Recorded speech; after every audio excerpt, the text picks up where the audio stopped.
Fried bread, fillet steak, foie gras, truffles, and Madeira sauce. That is what Wimbledon champions ate at the club dinner 100 years ago. So this week on my quest to see what food from history tastes like, I'm doing a deep dive past strawberries and cream to taste a menu that was served at Wimbledon over 100 years ago. So, Wimbledon is upon us. Brits everywhere are getting ready for lashings of strawberries and cream. But I was really curious to see what food lies in the tennis tournament's history other than strawberries and cream. So I've been looking through a collection of old club and champion dinners, and one dish really caught my eye. It's basically a crouton that's topped with fillet steak, foie gras, black truffles, and a Madeira sauce. So today, I'm going to recreate it. So the Tournedos Rossini is served with a Madeira sauce. So to make this, finely chop up some shallots, soften them in the pan with a little bit of butter, then pour in some Madeira and allow it to reduce down to a syrupy consistency. At this point, add in a litre of beef stock and reduce that down by about 3/4. When it's reduced, mix in a knob of butter to make it silky and smooth, and then you have Madeira sauce. Even though I'm not having it tonight, it's probably worth having a quick digression on the history of strawberries and cream. Cardinal Thomas Wolsey is often credited for creating the strawberries and cream combo. So Wolsey rose from humble origins as the son of a butcher to become the chief advisor to Henry VIII. Throughout his life, he held multiple high-ranking positions in the church, thus enhancing his influence. But then Wolsey's failure to secure an annulment for Henry VIII's marriage to Catherine of Aragon led to his downfall. And in 1529, after falling from the king's favour, Wolsey was arrested for treason. He was on his way to London to face charges when he died in 1530 at Leicester Abbey, possibly from natural causes, possibly foul play, no one really knows.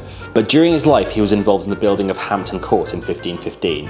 Hampton Court was supposed to have the largest kitchens in Tudor England. And legend has it that with about 600 nobles to feed every day and up to about 44 different courses, the chefs just really wanted something quick and easy to throw together for a dessert. So wild strawberries and fresh cream became the solution. However, it's probably safe to assume that a chef at Hampton Court was responsible for creating the combo. Either way, this popularised strawberries and cream at court, and then what followed is the same usual trend of the royal family liking something and then everyone else going crazy for it. Cut to 400 years later at Wimbledon. It's been claimed that King George V was responsible for bringing strawberries and cream to Wimbledon as a tradition. However, we've already seen a member of the clergy take credit for an honest chef's work, so it's possible to presume that someone else did the meal planning instead of, you know, the king. So to make pommes rissolées, the verb rissoler in French basically means to fry or brown in a pan, not in the oven. And you make this by cubing up potatoes, sauteing them in the pan with some oil until you get a nice golden fry. Then you chop up some shallots, mix them in along with butter, salt and pepper. So this dinner took place in 1923. It was the same year that Tutankhamun's burial chamber was found, the same year that the Soviet Union was founded. Also in the same year, the cornflakes inventor John Harvey Kellogg published a book extolling the virtues of a vegetarian diet. It certainly sounds like an improvement on some of his earlier writings, one of which included a treatise on the dangers of masturbation, which he apparently wrote on his honeymoon. Fun times. So on top of the steak, we have our foie gras. This is ethical foie gras, there's no force feeding involved in the process. Though the history of foie gras actually goes back a lot longer than I'd appreciated. It turns out that ancient Egyptians are actually credited with discovering the technique for making foie gras. They would observe migratory ducks and geese that naturally fattened their livers before long migrations. And then over time it just spread into Europe where it became quite fashionable in France particularly. So next we need to prepare our crouton. So we just cut out these two little discs of bread here. So I'm just going to fry them off in some oil for a couple of minutes.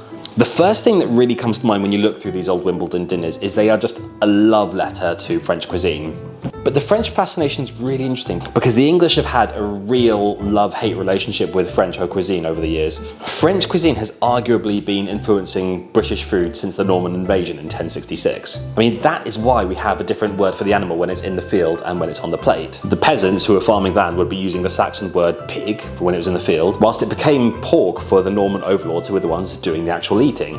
Ever since then, having a French chef has often been the absolute pinnacle of culinary fashion. You had kings and queens, even Queen Victoria had a French chef. But from around the 18th century, divides start to emerge as French cuisine moved to haute cuisine, while some English people actually resorted to creating dining clubs in celebration of just roast beef. So yeah, classical French dining has been quite aspirational for much of English history. Though I mean, culturally we all have a lot to answer for. I remember once reading that Cardinal Richelieu He apparently hated that guests would use knives to clean their teeth at the table. So having fried off our croutons, it's time for the steak. So gently laying these into a hot pan and frying off for 3 minutes on either side.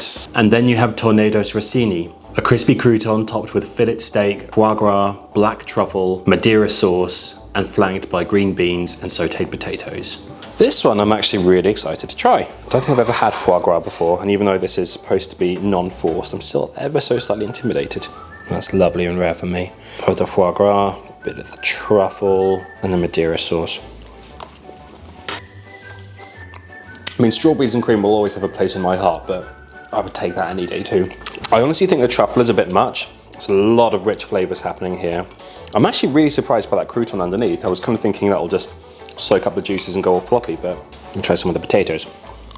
I don't really have much to say in this other than I'm very grateful to Wimbledon for giving me the menu. It is just pure decadence. You read through the menu and it's obviously French haute cuisine. It's very showy, it's very high fashion. I don't know if all these flavors are meant for each other. The black truffle feels a little bit like overkill. It feels like it's a stately occasion, so let's just flash the cash. You know, it's Wimbledon, you've got to pull out all the stops, right? I don't really have much more to say this other than the fact that I'm about to demolish this whole thing. Cheery bye.